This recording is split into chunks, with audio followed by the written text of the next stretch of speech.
The Arabian Desert, a vast ocean of drifting sands and scorched, sun-baked rocks.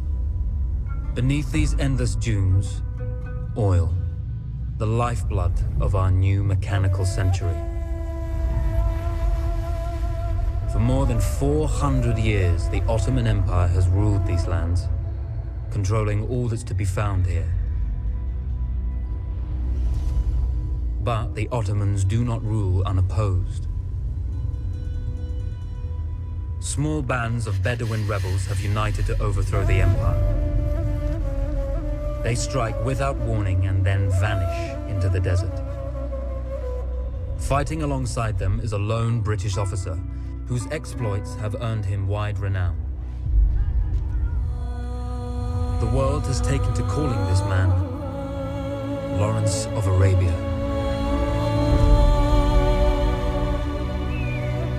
In the desert, you rely on good planning, but you also hope for a dash of luck. And luck was with us when we learned of a recently derailed Ottoman train carrying a most interesting piece of cargo.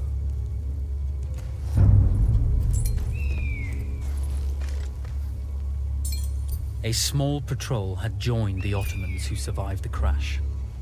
Together, they guarded the wreckage and waited for reinforcements.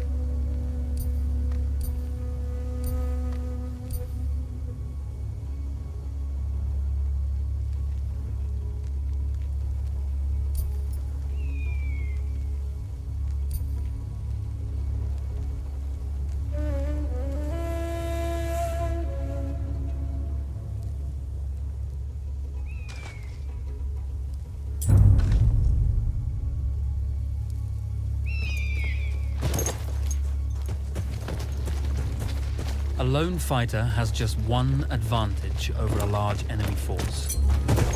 A lone fighter can move unseen.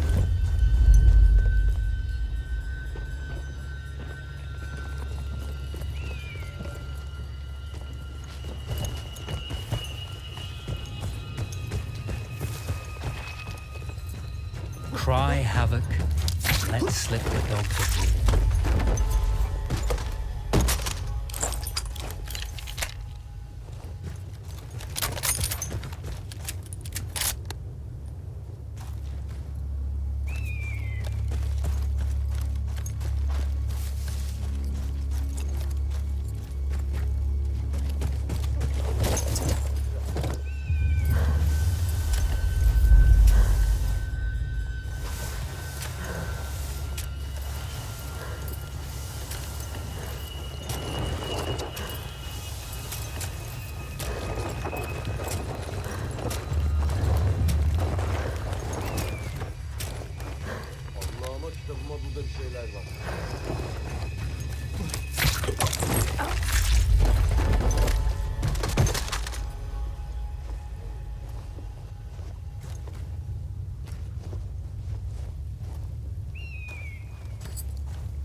Come out!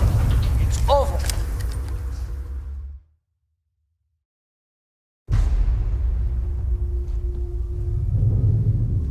Well, you did not think we would be fast enough to catch you here, did you?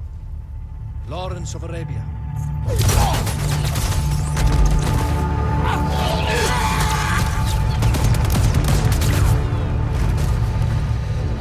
Actually, I was rather depending on it. Lawrence. Well, this is very clever. Now the hunter becomes the hunted. So who might you be? How enchanting you are, my dear. Ahmed. I'll show you enchanting. If it weren't for you, I'd be free. Free, is it? You'll be free when you're dead. And I'm happy to tell you, the Empire intends to grant you all this freedom very soon.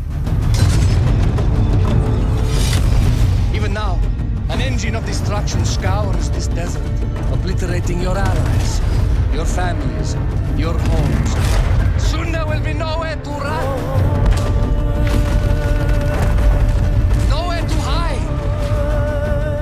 Soon all that you know, and all that you love, will be ashes. You will all be free to die. Oh.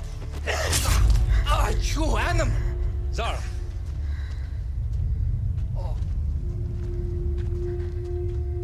Now I understand that you would like nothing more than to strip the flesh from that man's feet and send him off into the desert naked to die. But think about it. You're right. I'm sorry. My friend here, she can be a little brusque. You're going to tell me how to lie to your train, so we can lure it into a trap and destroy it. Impossible. To even begin to talk to that train, you would need an entire book of communication codes. Oh, like this one, you mean? You can never stop the progress of machines. One day, the whole world will take your lands and the precious black gold beneath its sands. We shall see, my friend.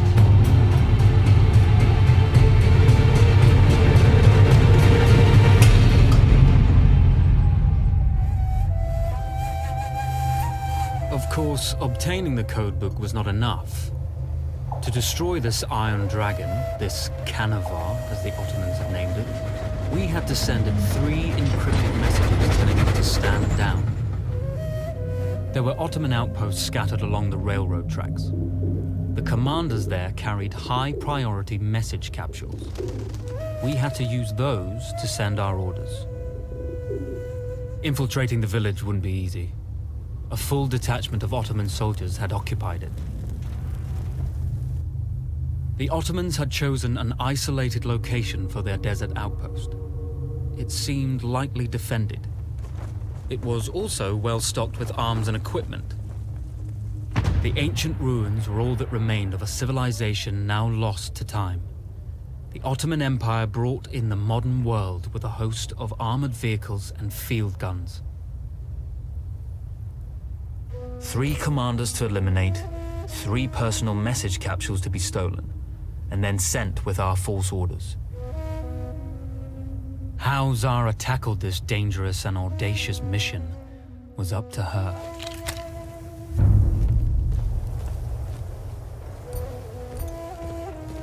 The Bedouin treasured their horses, and in return, those animals granted their riders unparalleled speed and mobility.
devletin piçi. Yavaş yavaş can versin.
A single order wouldn't be enough. Ottoman protocol required the message to be received in triplicate before the train would acknowledge it as genuine.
single order wouldn't be enough.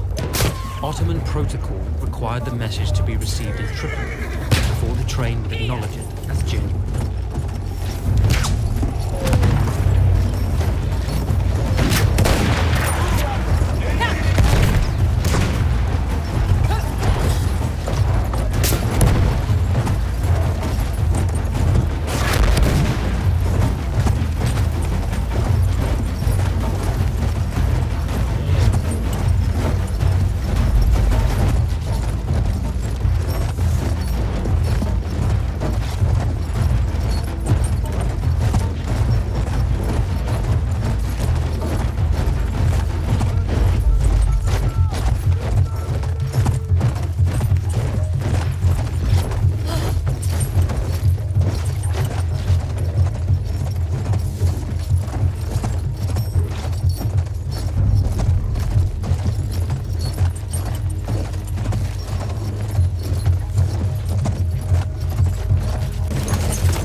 message had already been sent, my dear.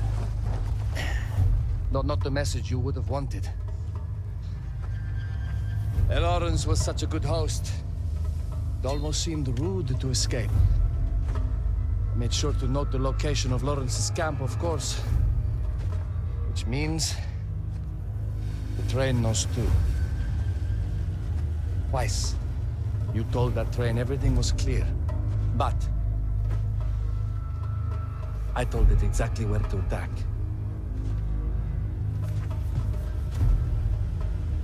The beast has your scent, my dear. And it's coming to slaughter you and your little band of rebels. First, the firestorm from the cannon. Then, up close with the troops to slaughter any survivors.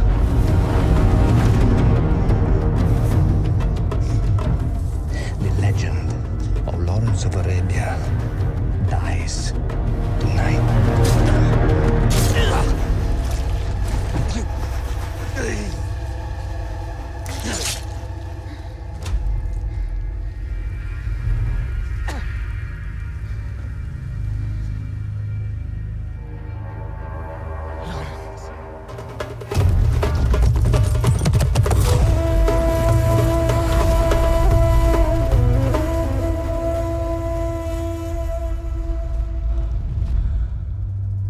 You slipped away just in time.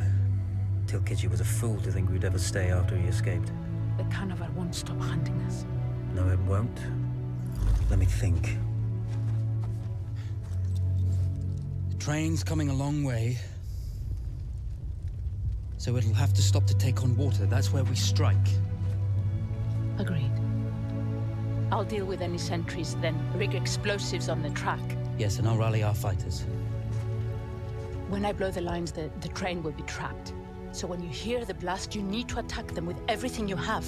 It's good. But you know that there's a chance the men may not come. You may set off those explosives and find you're out there all alone. You know that. I guess I won't know either way until I set it off.